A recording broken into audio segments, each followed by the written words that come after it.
Hi అండి అందరికీ. అందరూ బాగున్నారా? నేనైతే చాలా బాగున్నాను. మీరు కూడా బాగుండాలని మనస్ఫూర్తిగా కోరుకుంటున్నాను. నా వీడియోలో వచ్చేసి చేపల ఫ్రై చూపిస్తున్నాను. మీరు చేపలు తీసుకొస్తే ఫ్రై చేస్తారా లేదంటే పులుసు పెట్టుకుంటారా కామెంట్ చేయండి. నేను చేపల్ని కొంచెం పసుపు ఉప్పు వేసేసి బాగా క్లీన్ చేసుకుని పక్కన పెట్టుకున్నాను.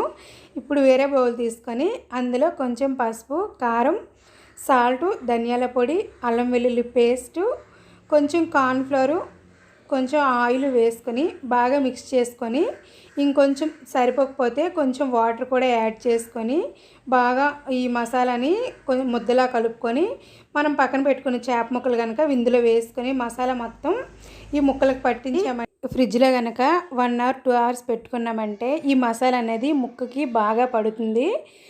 ఒక 1 అవర్ 2 అవర్స్ తర్వాత ఫ్రిడ్జ్లో నుంచి బయటికి తీసుకొని ఒక పెనం మీద కొంచెం 1 టేబుల్ స్పూన్ ఆయిల్ వేసుకొని ఈ చేప ముక్కలు కనుక పెనం మీద వేసుకున్నామంటే చాలా సింపుల్గా చేపల ఫ్రై అనేది రెడీ అయిపోతుంది. అప్పుడు తప్పకుండా ట్రై చేయండి. నా వీడియో ఎలా అనిపించిందో కామెంట్ చేయండి. నా ఛానల్ని కొత్తగా చూస్తున్నట్లయితే ప్లీజ్ సబ్స్క్రైబ్ చేసుకోండి. నెక్స్ట్ నా వీడియోలో ఏ రెసిపీ అప్లోడ్ చేయాలో మీరు కామెంట్ చేయండి. ఆ రెసిపీ నేను తప్పకుండా అప్లోడ్ చేస్తాను. ఇలానే నా ఛానల్ని సపోర్ట్ చేస్తారని కోరుకుంటున్నాను. Bye bye.